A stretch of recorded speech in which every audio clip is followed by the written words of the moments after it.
Izakhamuzi zithi azeneme ngesinqumo senkantolo sokuba bafihlwe ukuthi bangobani abasolwa ekubulaweni ngesihluku kwamalungu awo.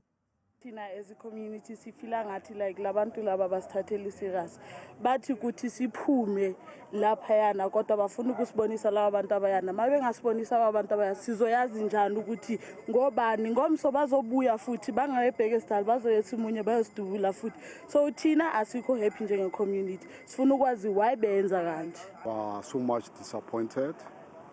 The reason of the court here, we do understand for the protection of the suspects.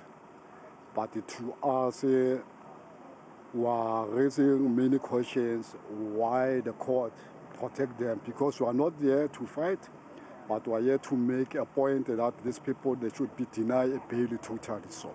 So now the community is angry, but at the end of the day, we need to respect the court law. Abasolwa ababoshwa ngesonto eledlule bayishumi nomuvo.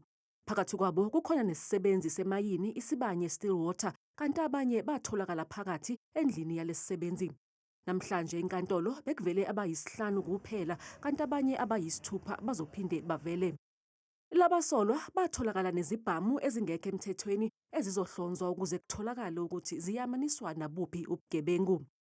Kubikwa ukuthi abanye abasolwa bakuleli ngokungekho emthethweni kanti bavela emazweni aseLesotho kanye naseMozambique.